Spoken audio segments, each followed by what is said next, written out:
Hi, friends. Welcome. Thank you very much for joining me. This is Annette of AnnetteLeonard.com, back again with another moment for chronic wellness. And I am delighted that you are joining me today for these very special episodes. I am going to be doing an interview with the founder and CEO of a platform near and dear to my heart, and perhaps to yours as well, The Mighty, a health community where millions share their first-person experiences to help and support one another. Mike Porath spent most of his career as a journalist. His daughter Annabel has something called Dupe 15q syndrome, and she led him to start The Mighty. He lives in the suburbs of Los Angeles with his wife and 4 children, the youngest of which is 9 months old. So we are very lucky to be carving out a little bit of his time today. Thank you, Mike, and welcome. Thanks so much for having me, Annette. Glad you're here. So Mike, just give us a little background. Tell us a little bit about yourself. So I'm originally from Cleveland, Ohio. My wife and I are both, we actually went to high school together, so we've known each other a long time. But both my parents are from Cleveland. And I grew up as one of 4 kids, and I've got 4 kids now, so kind of replicating that. Yeah. As you mentioned, I spent most of my career as a journalist. I'm kind of a storyteller, content guy at heart, and I worked mainly at big news organizations, ABC News, NBC News, the New York Times, and along the way, kind of growing my career professionally. When my wife and I had our first child, Annabel, we were thrown for a loop. She didn't do all the things we were told a baby does, and that it took us about 2 years to actually get a diagnosis, a correct diagnosis. That she has something, as you mentioned, Dupe 15q syndrome, which basically means she's got extra genetic material on the 15th chromosome in every cell in her body. And that it really has, her wiring is just kind of different, so she's autistic, has all sorts of other types of challenges. But we're fortunate. She's verbal. A lot of kids with this are nonverbal. So we get to, she's able to communicate, with us in a number of ways. But we're doing the best we can with her. And I think for us, it was the experience that, we got the most help by connecting with other people. As we got started on our own journey. And I think that's what it was in the back of my mind for a long time of, just the experience that we had through this. Could we help launch, something that would help other people kind of get together, find each other, share experiences, because that was so powerful for us. And that was what kind of led to the building of The Mighty. Interesting. And so The Mighty has been around for 6 years, something like that? I mean, we ended our first year with 3 people working on this. So, but yes, we actually launched 6 years ago.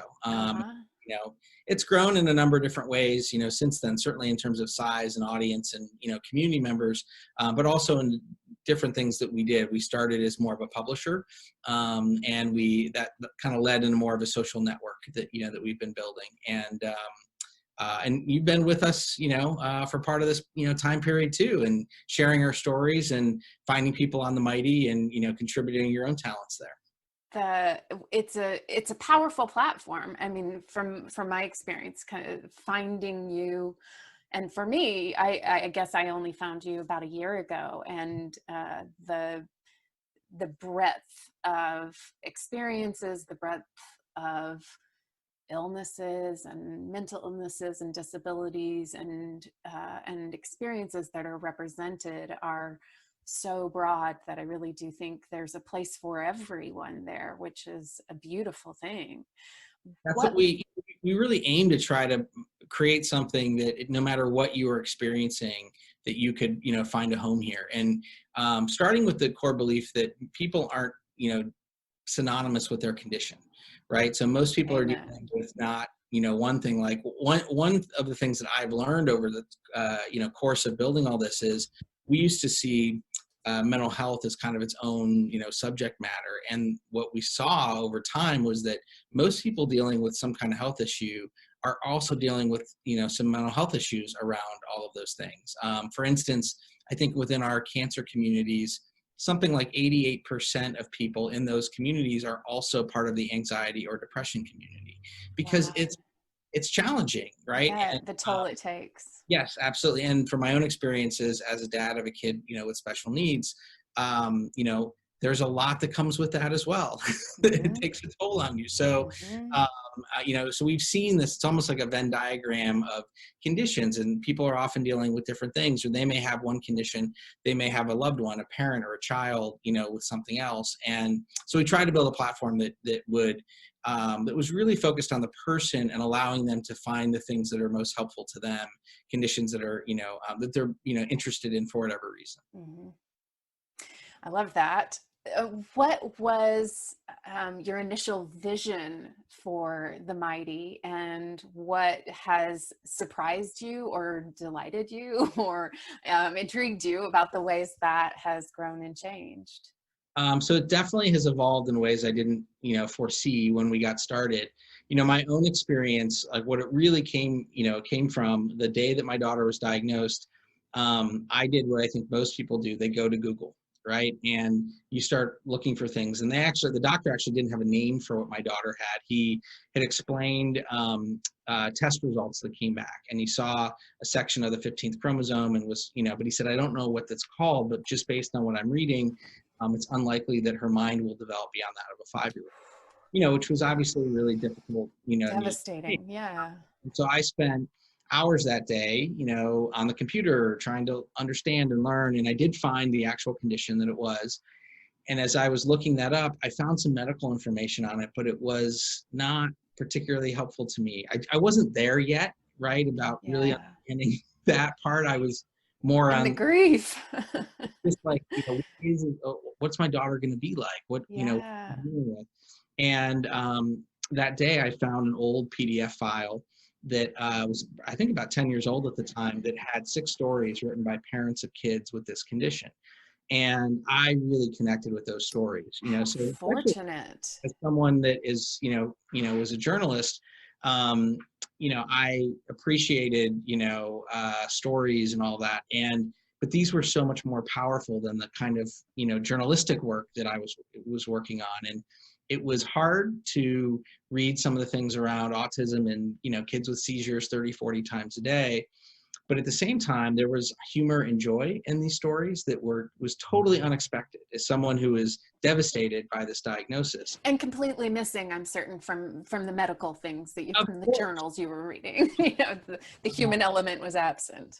Yes. And so this feeling of like loneliness that I think so many people go through when they're diagnosed with something, as a parent or caregiver, I was really struck by, again, those aspects of these were just real people that were able to manage this. And that made me feel so much better. And it made, my wife and I talked about it that day, saying, there's other people out there dealing with this like we can too, and that was really, those stories certainly weren't on the Mighty, but those were, in my mind, were the first Mighty stories I experienced. Yeah. And so that was really the crux of the idea, as I started looking into how do you build a health community.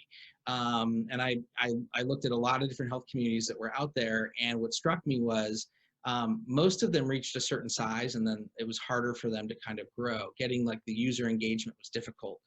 And I'm not a tech guy. I don't write code. I don't know that side of things.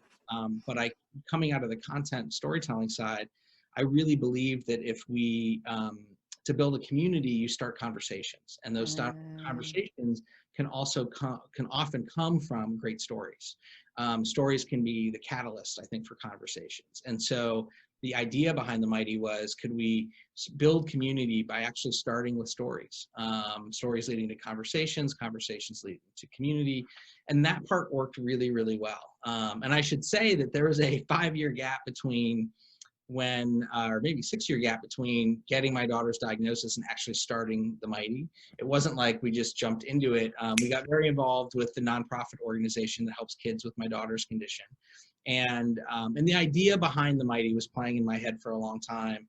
And it really wasn't until my wife just got sick of me talking about it that when she literally was like, are we going to do this or not?